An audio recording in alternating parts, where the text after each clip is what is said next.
종말을 향해서 세상은 요란하지만 하나님의 자녀들은 평안한 가운데 믿음의 기도가 지속되어지시기를 주님의 이름으로 축복합니다. 지금 우리는 중국에서부터 시작된 코로나로 인해서 온 나라가 세계가 흔들거리고 있을 정도입니다. 그러나 우리가 요한계시록을 읽어가는 사람들이라면 요한계시록에는 이보다 더한 일들이 일어날 것을 예언해 놓고 있습니다. 우리는 이거 아무것도 아닌 일입니다.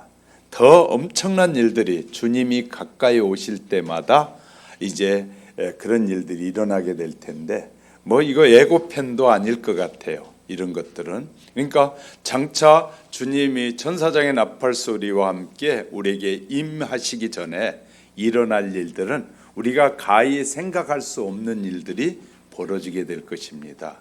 이런 일들을 통해서 우리에게 믿음을 준비하라는 하나님의 말씀임을, 하나님의 사랑임을, 하나님의 은혜임을 기억하는 저와 여러분이 될 수 있기를 주님의 이름으로 축복합니다. 우리가 이제 하나님의 말씀을 알아가고 배워가는 것이 바로 이런 환난과 시련의 때에 우리가 어떻게 대처해야 할 것인지를 알아가고 배워가는 것일 수 있습니다. 사랑하는 우리 하영교회 성도 여러분, 근심, 걱정과 염려는 하나님 앞에 맡기고 정말 예수 안에 살아가는 게 참 행복이라고 성가대 찬양처럼 우리 모두의 마음속에 하나님을 잘 믿는 행복한 성도들이 되시기를 주님의 이름으로 축복합니다. 아멘. 본문에 다해서는 인생의 고통스러운 삶이라고 할지라도 이 항상 고난과 괴로움만 있는 것은 아니었습니다. 때로는 즐겁고 기쁜 날이 있는가 하면 보람되고 만족스러운 날도 있기도 하였습니다. 그러나 다윗은 이 사울과 그 무리에게 쫓겨 생명의 위협을 느꼈고 고통의 나날을 보내게 되었습니다. 때로는 그 생명을 기다리는 웅덩이를 지나야만 했고 또 겹겹이 처진 그물을 고개하듯이 빠져나가야 할 때도 있었습니다. 그의 이런 행위의 생활을 평범한 사람이라면 상상할 수 없는 모진 시련의 연속이었을 것입니다. 다윗은 왜 새벽에 단잠을 깨워서 주님 앞에 나와 기도해야만 했습니까? 그 이유는 새벽은 하나님을 만나기에 너무 가장 좋은 시간이었기 때문입니다. 물론 하나님을 만나는 시간이 따로 있는 것은 아닙니다. 하나님은 우리의 일상생활 가운데 함께 하시는 분이시기에 낮이나 밤이나 언제든지 만날 수는 있습니다. 밤을 지으신 하나님께서 우리에게 쉬라고 하시면서 일찍이 잠자리에 들었다가 이른 새벽에 깨어나서 성전에 나와 기도하면 놀라운 은혜와 축복을 주셨다는 사실입니다. 하나님은 우리가 일찍 자고 일찍 일어나기를 원하지 늦게 자고 늦게 일어나기를 원하시지 않는 하나님이십니다. 세상이 아무리 바뀌고 세상의 흐름이 바뀌어도 우리는 하나님의 말씀대로 살려고 해야 됩니다. 세상이 그러니까 세상에 끌려다니는 삶을 살 것입니다. 세상이 아무리 그래도 하나님을 믿는 자녀들은 일찍 자고 일찍 일어나서 새로운 날을 맞이하고 준비하는 그런 믿음의 삶이 하나님을 신뢰하는 믿음인 것이에요. 하나님을 신뢰한다는 것은 우리의 삶에서부터 신뢰가 이루어지는 것이지, 이것은 하나님의 말씀대로 살고 이것은 내 생각대로 살고 세상의 방법대로 살고 이것은 하나님의 자녀의 삶이 아닐 수 있습니다.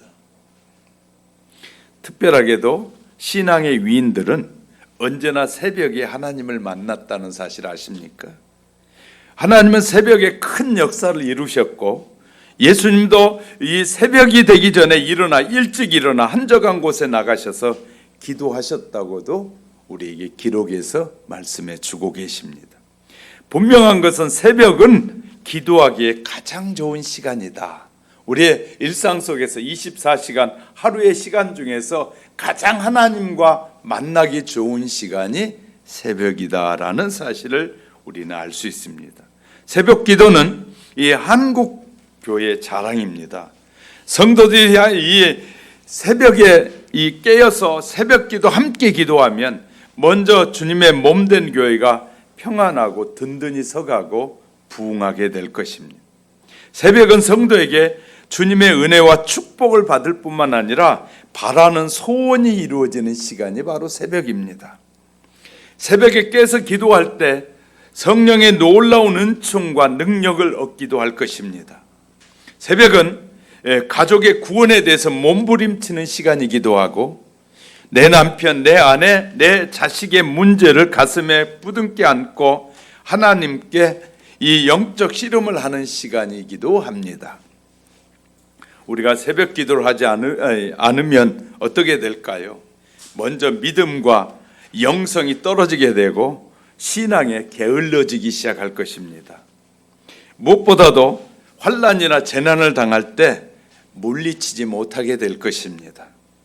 소돔과 고모라가 죄악으로 하나님의 심판을 받을 때가 새벽에 깨어서 기도하는 시간이었다는 사실을 아십니까?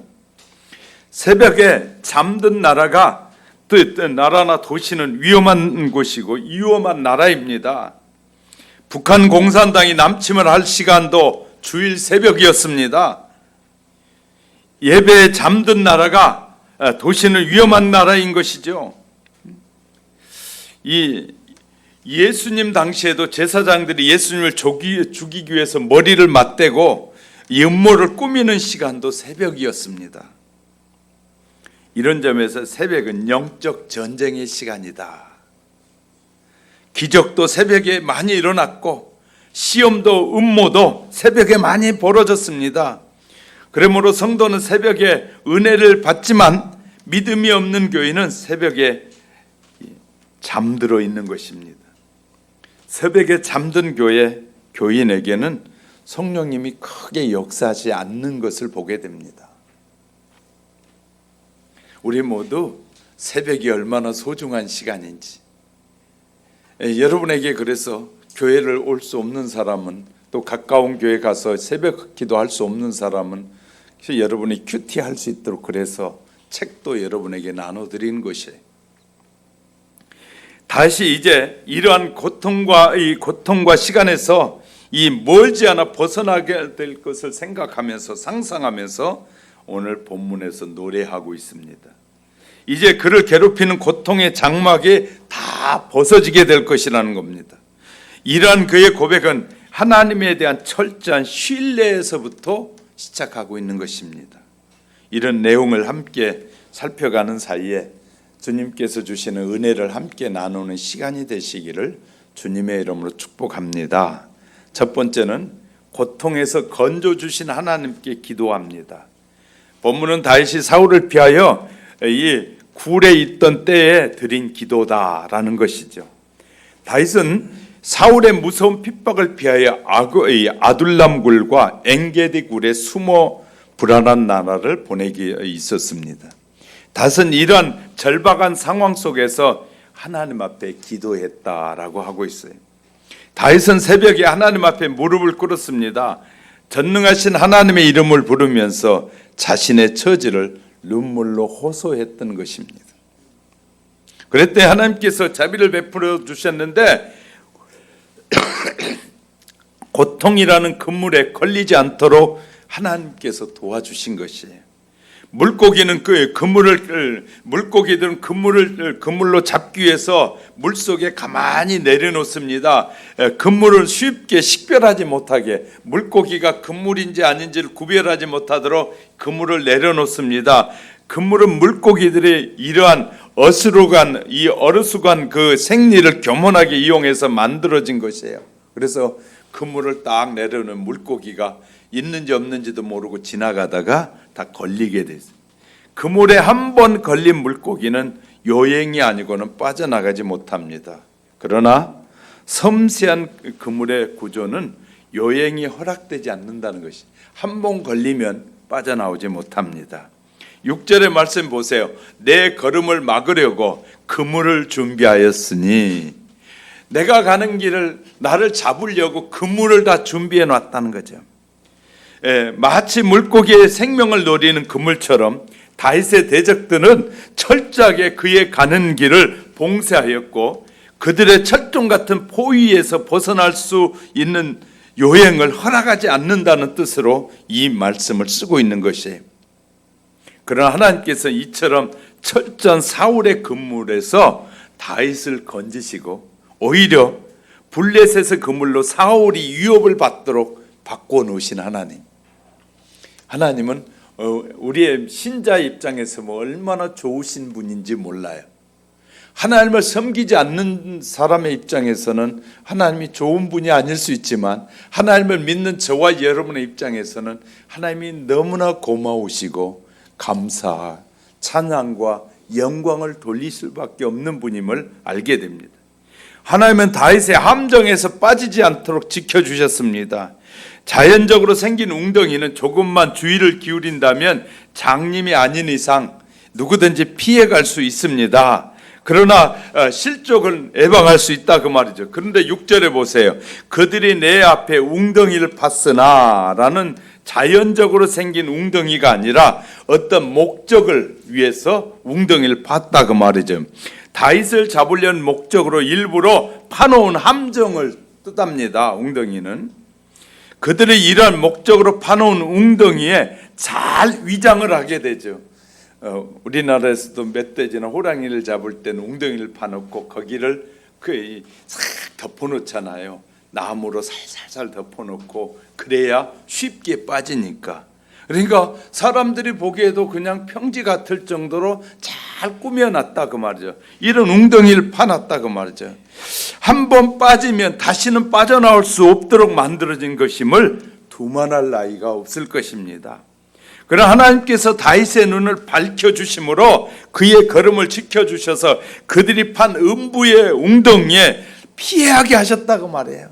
피하게 해주셨다. 그들이 자신들이 판 웅덩이에 자기들이 스스로 빠지도록 하나님이 하셨다. 우린 두려워하지 않는 것이 이런 엄청난 이 사람들은 두려워하고 그런 가운데서도 하나님 저와 여러분을 어떤 바이러스나 질병에서도 우리가 하나님을 신뢰하고 있는 이상 하나님은 우리를 지켜주실 걸 믿습니다. 다윗이 하나님을 신뢰함으로 극한 상황 속에 처해 있으면서도 끝까지 하나님을 의지하는 신앙으로 실로 위대함을 보여주고 있습니다. 7절에 보니까 하나님이여 내 마음이 확정되었고 내 마음이 확정되었사오니 내가 노래하고 내가 찬송하리라. 누군가를 믿고 의지한다는 것은 매우 중요한 일입니다. 믿는 만큼 마음의 안정이 있고 믿는 만큼 신뢰하는 만큼 정신적인 위안을 얻게 될 것입니다. 우리는 이런 믿음의 대상은 인간이 돼서는 안 됩니다. 인간은 변합니다. 오늘 도와준다고 했다 내일 딴소리를 하게 되고 오늘 이런 발표를 했다 내일은 또 다른 발표를 하는 것이 사람들입니다. 왜? 한치 앞을 보지 못하니까. 그래서 다른 사람들이 저건 가짜야. 저 소리는 그냥 사람들에게 그냥 위선적으로 하는 말이야를 금방 알게 돼요. 왜? 진지하지 못하는 것도 알게 돼요. 어때? 대중 앞에 발표를 하면서 그냥 쉽게 그냥 금방 끝날 것이다 그러는데 벌써 그 말 끝나자마자 그냥 막 일어나 버리잖아요. 왜? 전혀 앞을 보지 못하고 말하는 그런 삶이기 때문에요. 그러니까 우리는 이제 이렇게 잘 보면서 알게 됩니다. 그래서 우리는 사람을 신뢰하면 안 돼. 사람은 그 어떤 명예를 갖고 있고 어떤 학자라도 사람을 신뢰하는 것은 어리석은 일이라고 성경은 우리에게 누누이 말하고 있습니다. 너는 지도자도 의지하지 말고 학자도 의지하지 말고 예언자도 의지하지 말고 오직 하나님만 의지해라. 할렐루야. 성경은 이렇게 분명히 가르쳐요. 그런데도 자꾸 우리는 사람을 의지해.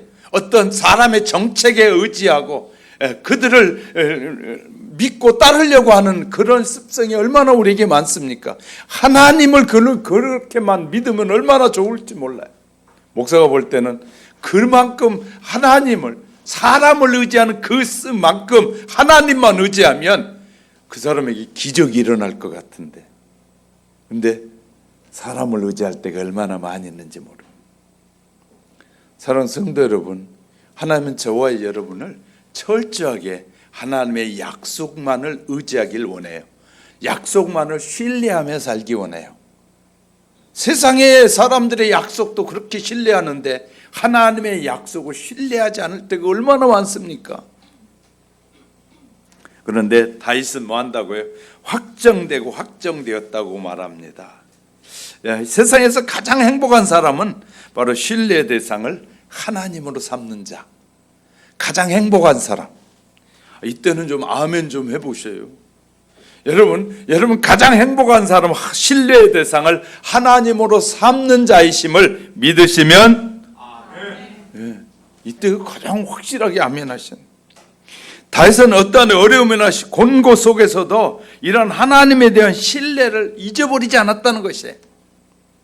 다윗이 애절하게 몸부림치며 기도하는 가운데 하나님을 만나게 되죠. 그래서 순식간에 흔들리던 마음이 안정되고 한숨이 변하여 이 찬송이 되었다고 7절 8절에서 하나님이여 내 마음이 확정되었고 내 마음이 확정되었사오니 내가 노래하고 내가 찬송하리이다. 내 영광아 깰지어다. 비파와 수구마 깰지어다. 내가 새벽을 깨우리로다.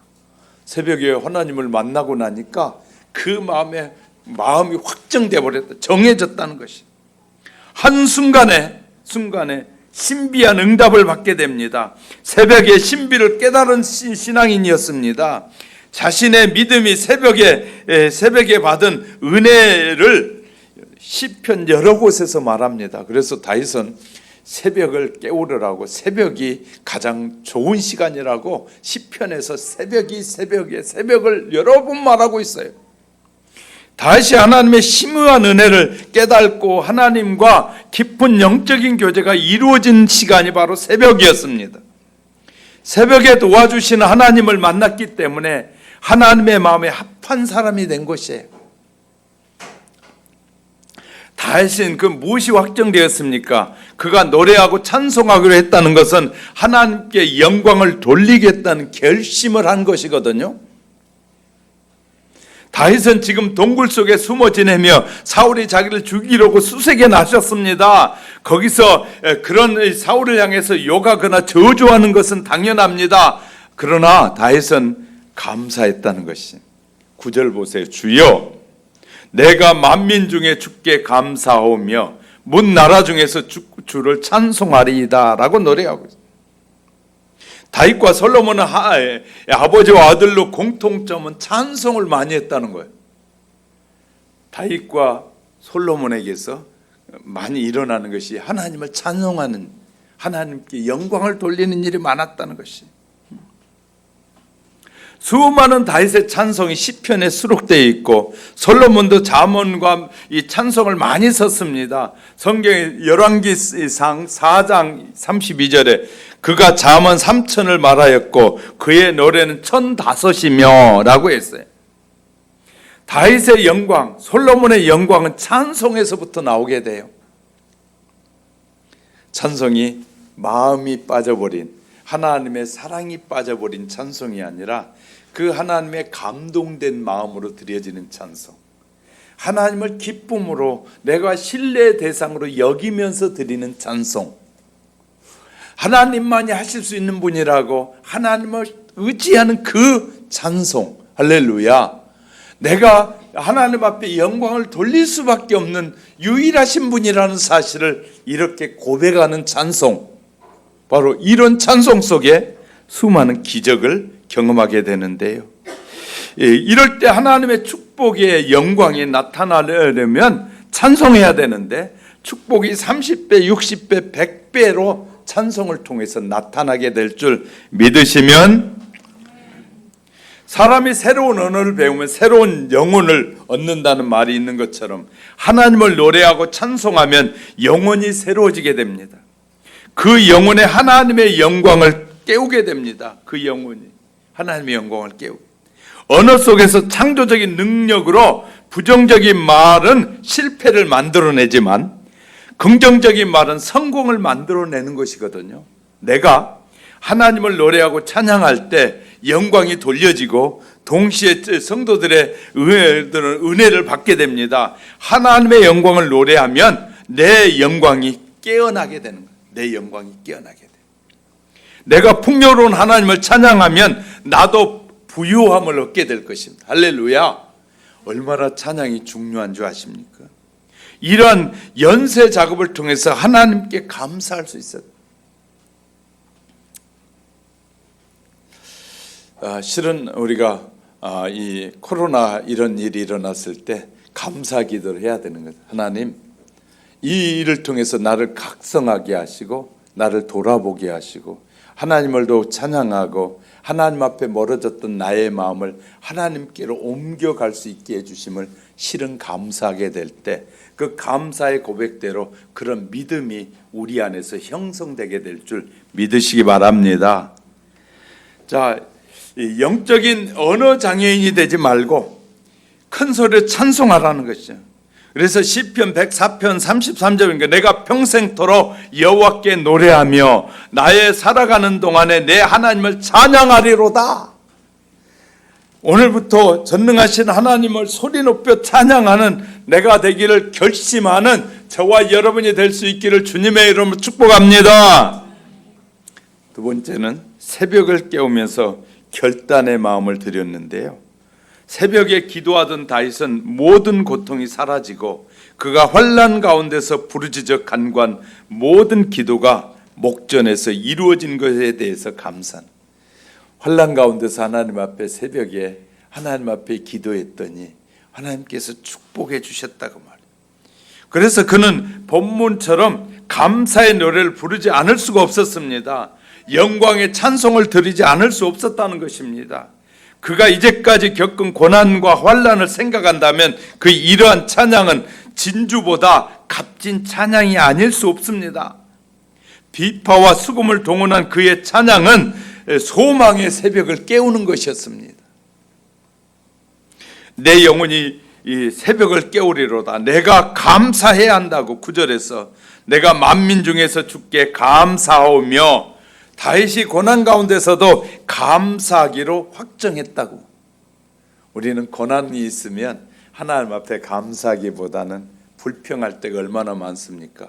그런데 다윗은 고난 가운데서 기도하면서 하나님 앞에 감사했다.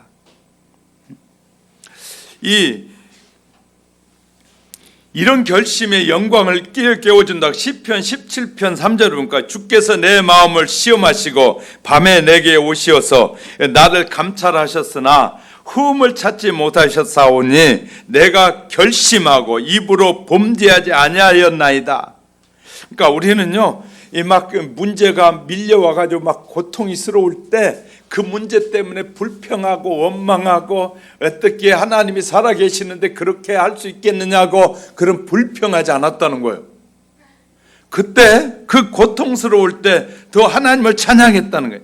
다윗은 지금 동굴 속에 숨어 있습니다. 사울이 자기를 죽이려고 지금 수색에 나섰지만 다윗은 대항하지 않고 오히려 하나님 앞에 감사했다고 말해요. 다윗은 많은 전쟁의 경험으로 사울을 싸워 이길 수 있습니다. 그런데 전쟁을 피하고 다윗은 자기가 이길 수 있음에도 불구하고 전쟁하지 않고 전쟁을 피하고 평화를 사랑했다고 말해요. 이것이 바로 새벽에 드리는 감사입니다. 불평불만, 감사와 이 감정과 반대되는 것이죠. 이 불평을 일삼고 불만 속에서 살아가는 영혼은 건강하지 못할 것입니다. 그렇지만 나는 그런 사람은 새벽을 깨울 수 없습니다. 불평은 새벽을 깨우지 못해요. 원망하던 수많은 이스라엘 백성들이 이 불뱀에 만나서 물려 죽임을 당하게 됩니다.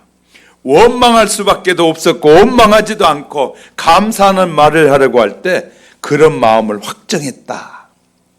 대부분의 사람은 조건이 딸린 행복을 추구합니다. 하지만 어떤 조건도 내세우지 않아야 진짜 행복해질 수 있다는 것입니다. 우리가 입으로 죄를 짓지 않으면 결심하고 또 결심해야 됩니다. 죄를 짓지 않으려면 결심해야 돼요. 혀가 영광을 가로막는 일을 하게 해서는 안 됩니다. 우리의 혀로 다른 사람을 죽이고 저주하고 원망하고 우리의 혀로 불평하고 할 때가 얼마나 많습니까? 이 혀가 그렇게 하지 않게 해야 됩니다. 온몸이 저지른 실수보다 혀로 저지르는 실수가 너무너무 크고 많습니다. 이 짧은 며칠 안 되는 혀로 얼마나 많은 죄를 짓고 사는지 몰라요. 우리의 몸은 죄를 안 짓는데 실은 이놈의 짧은 혀가 얼마나 많은 죄 가운데 우리를 머물게 하고 있는지 모른다고 말해요. 우리는 기억해야 됩니다. 우리는요 정말 이 혀가 실수하지 않게 해야 돼요. 쇠사슬로 미친 사람을 묶을 수 있으나 혀는 결박할 수가 없습니다. 혀는 길들이기 어렵다고 말합니다. 사자보다 길들이기 힘들고 뱀보다 길들이기가 힘든 것이 바로 사람의 혀라고 말하고 있습니다. 그런 혀가 부정적인 것 말하고 불평을 말하고 원망을 말하고 저주를 말하고 인생을 파괴하는 말을 하는 혀가 이 어느 것보다 길들여지지 않는다고. 그랬어요. 야고보 사도는 야고보서 3장 2절 3절 우리가 다 실수가 많으나 만일 이 말에 실수가 없는 자라면 곧 온전한 사람이라 능히 온몸도 굴려 씌우리라.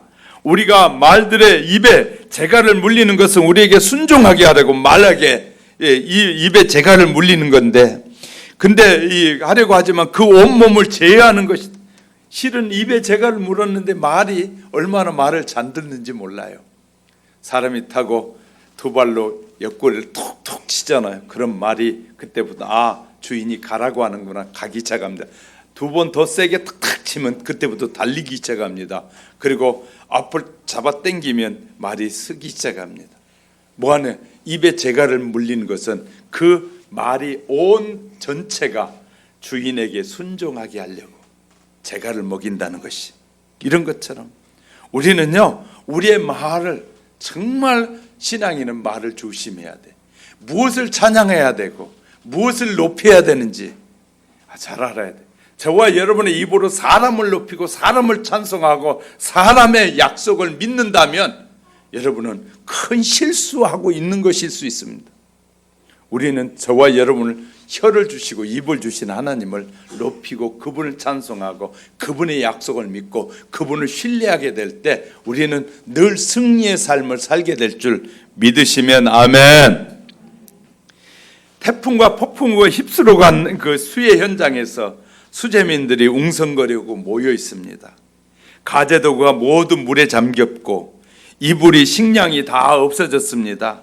사람마다 참혹한 상황을 보면서 한숨과 눈물로 원망하고 불평을 쏟아냅니다. 그러면서 정부가 이런 거 잘 못했다고 정부에 대해서 욕을 하고 수돗물도 안 나오고 전기도 끊어졌다고 양식이 없다고 울부짖습니다. 그때 이 어느 방송 기자가 마이크를 한 여인에게 주었습니다. 기자가 얼마나 어렵냐고 묻자 그 여인은 화난 얼굴을 하면서 이렇게 말합니다. 힘든 것 없어요. 그런 와중에도 우리 식구들은 무사했어요. 큰일 날 뻔했어요.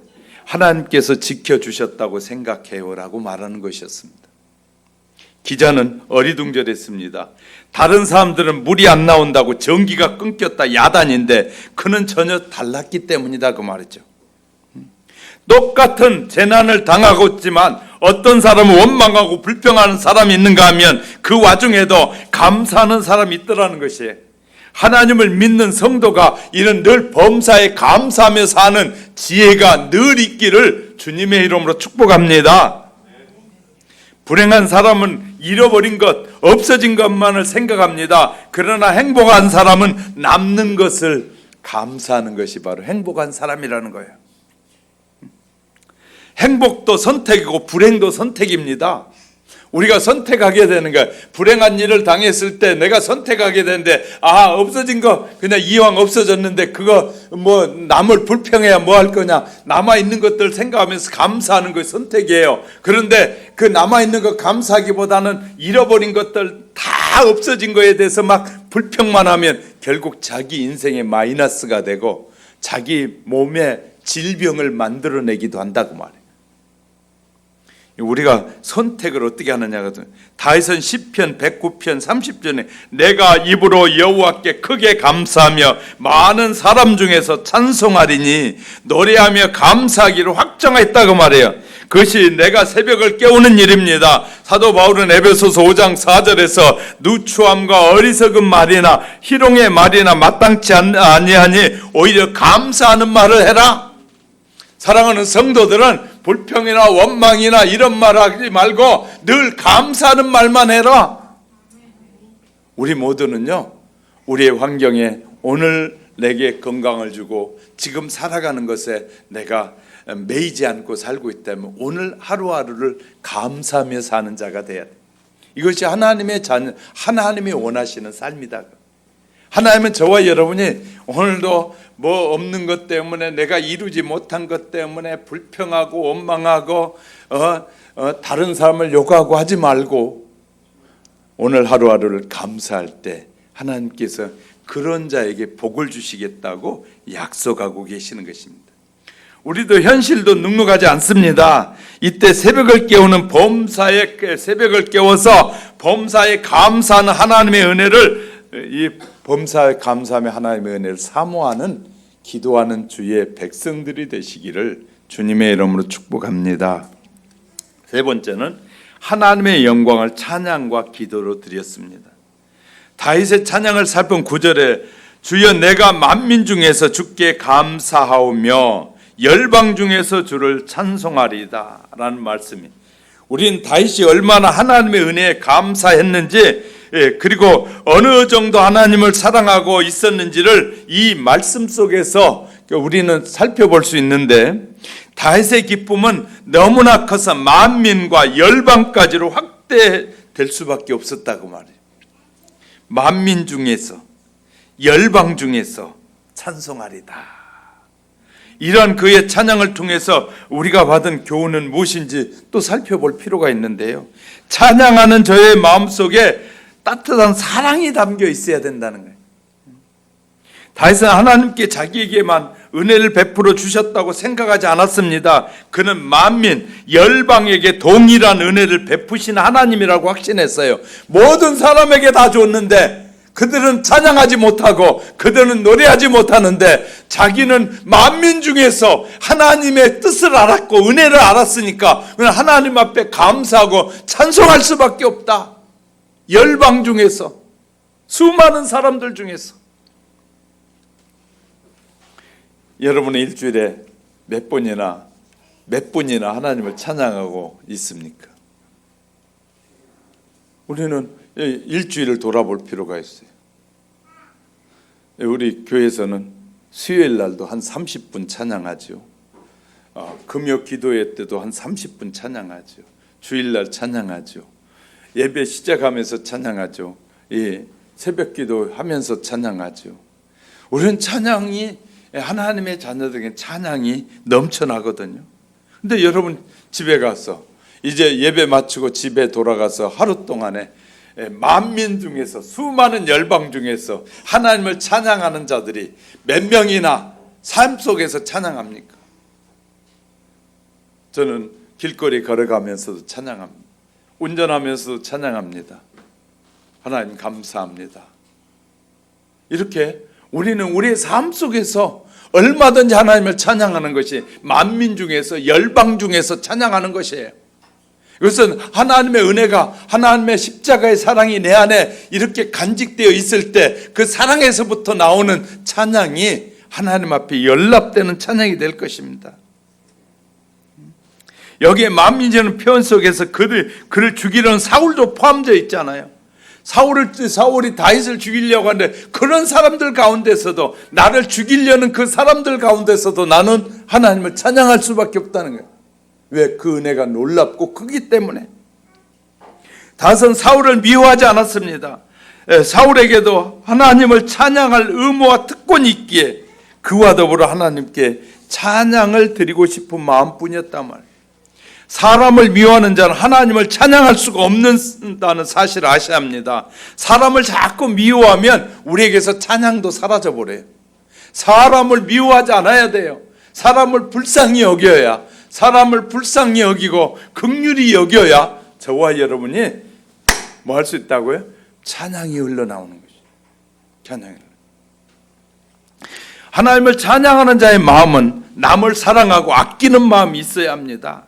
이런 마음으로 성도는 하나님께 찬양을 드릴 때 하나님이 영광을 받으시고 그 영광이 우리에게로 돌아온다는 사실을 믿으시기 바랍니다.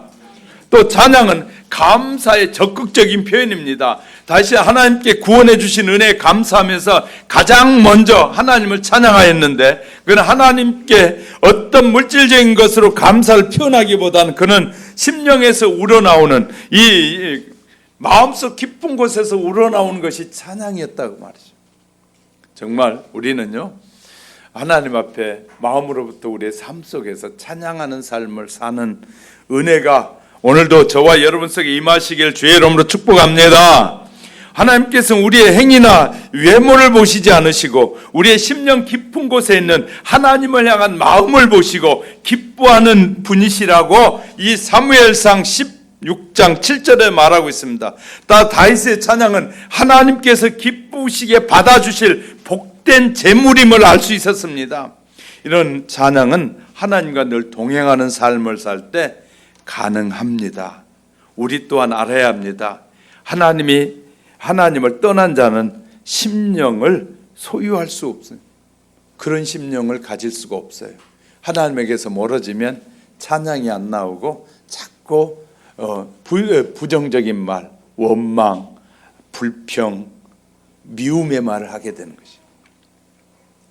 세 번째는 찬양은 고통을 기쁨으로 변하게 하는 능력이 있습니다. 본문에서 우리에게 준 가장 큰 교훈은 다윗이 고통 중에서 하나님을 찬양했다는 사실입니다. 고난 중에서 하나님을 찬양하면 모든 고난을 극복할 수 있는 힘을 공급받을 뿐만 아니라 고통의 심령을 기쁨으로 환원하는 은혜를 체험하게 될 것입니다. 할렐루야. 하나님은요, 우리가 찬양하게 될 때 용서할 수 없는 사람도 용서할 수 있게 도와주고, 불안하고 염려스러울 때 불안이 사라지고 평안이 오는 것이 바로 찬양이에요. 그래서 찬양을 많이 하는 건 너무너무 중요해요. 그래서 옛날에 권사님들은 전부 다 신방 가도 찬양 더 하자고. 그래서 저도 신방 가면 찬양을 더 하려고 애를 써요. 우리 여기 김 권사님이나 유 권사님 신방 가면 목사님 찬양 더 해줘요. 찬양 더 해요. 찬양을 더 하고 싶은. 왜? 찬양하는 마음에는 분노와 원망과 불평이 사라지는 거예요. 찬양하는 사이에. 그러니까 저와 여러분이 찬양을 좋아해야 돼요. 찬양. 우리는 나의 생명까지 노리는 사람 앞에서 우리가 찬양할 수 있는 정말 그런 마음을 가진 사람, 그 풍요로운 마음을 가지게 될 때 하나님 그 찬양을 들으시고 그가 살해당하게 하고 그가 상대가 원하는 대로 되도록 하나님은 내버려 두시지 않고 찬양하는 그의 자녀를 돌보시고 지키시고 보호하신 분이심을 믿으시기 바랍니다. 야곱이 축복을 받은 것도 새벽에 씨름하다가 하나님께서 하나님의 천사가 날이 세려하니 나에게 나가 가게 하라고 했더니 창세기 32장 26절에 당신이 내게 축복하지 아니하면 내가 가지 않게 하겠나이다. 나는 보내드릴 수 없습니다 하고 야곱이 새벽에 붙들고 늘어지잖아요. 하나님께서 내 이름이 무엇이냐라고 말해요. 27절에. 그랬더니 그가 하는 말, 나는 야곱입니다. 하나님께서 그에게 내 이름을 다시는 야곱이라고 부를 것이 아니라 이스라엘이라 부를 것이다. 그곳 이름을 분이엘이라고 했어요. 그 분이엘이 바로 아침에 해가 떠오르는 곳이다. 분이엘이. 자, 밤새 몸부림치고 천사를 만나서 씨름하는데 당신이 나를 축복하지 않으면 절대로 내가 보낼 수 없습니다. 그랬더니 하나님께서 그 일을 축복해 주셨다. 다시 시편 46편 5절에서도 하나님이 그 성중에 계심에 성이 흔들리지 아니할 것이라 새벽에 하나님이 도우시리라. 새벽에 하나님이 도우시리라. 자, 모세가 십계명을 받은 시간도 새벽에 성도들이 지켜야 할 규정입니다. 우리들이 지켜야 될 십계명을 새벽에 하나님께서부터 모세가 받게 됩니다. 십계명을 즐겁게 지킬 때 믿음이 새로워지고 거듭난 생활도 할 수 있습니다. 이스라엘 백성들이 광야에 있을 때 만나가 새벽에 내렸습니다. 만나는 해가 뜨면 다 녹아져 없어집니다. 이 광야교회에서 새벽에 일어나서 일찍 일어나 만나를 거두고 먹고 살았습니다. 하나님은 이스라엘 백성을 새벽에 깨우는 백성이 되게 하려고 새벽에 만나를 내려서 해가 뜨면 만나가 다 녹아서 없어져 버렸어요. 사랑하는 성도 여러분, 우리는 새벽에 자꾸 일어나는 것 너무너무 중요한 것이죠. 새벽이 얼마나 귀한 시간인지 몰라요.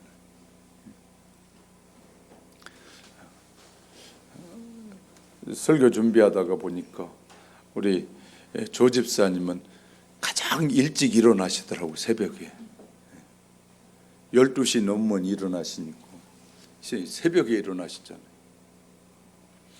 그때 하나님 앞에 먼저 기도하고 이렇게 시작하십시오. 하나님께서 그 기도를 들으시고 축복하실 걸 믿습니다. 그러니까 우리가 하나님 앞에 늘 하나님을 의지하는 믿음으로 살아야 돼요. 축복을 원하신다면 새벽을 놓치지 마셔야 됩니다. 기도를 멈추면 축복의 승리도 다 멈추게 될 것입니다. 새벽 기도하지 않으면 사단에게 끌려다닐 수밖에 없습니다. 그러나 새벽 기도하면 전혀 생각지 못한 순간에 하나님의 기적을 경험하게 될 겁니다. 할렐루야. 해결해야 될 문제가 있다면 새벽에 주님께 기도하시기 바랍니다. 하나님은 분명히 새벽에 문제 해결을 놓고 기도하는 성도들에게 부르짖는 그 부르짖음에 반드시 응답해 주실 걸 믿습니다. 새벽을 놓치는 자는 어리석은 사람입니다. 아무리 텔레비전이 재미난 프로그램이라도 일찍 주무십시오. 그리고 새벽에 일어나서 준비하리라. 새벽에 일어나서 일찍 일어나 기도하고 일을 준비하리라. 내일을 준비하리라. 그런 생각으로 사셔야 돼요. 그러면 하나님의 도움을 지속적으로 받게 될 것입니다. 다른 시간은 너무너무 복잡하고 요란한데 새벽의 시간은 가장 고요한 시간이에요. 하나님의 음성을 가장 듣기 쉬운 시간이에요. 할렐루야. 다른 시간은 요란하고 기계가 돌아가고 막 차소리가 많고, 우리 교회도 마찬가지예요. 새벽 시간엔 조용한데 낮의 시간에는 차 지나다 하는 소리 때문에 너무 시끄러워요. 그런데 새벽 시간에는 가끔 지나가는 차 외에는 얼마나 조용한지 몰라요. 그래서 하나님의 말씀을 묵상하고 하나님의 음성을 듣고 하나님이 원하시는 것이 무엇인지를 아는 시간, 가장 좋은 시간이 새벽이에요.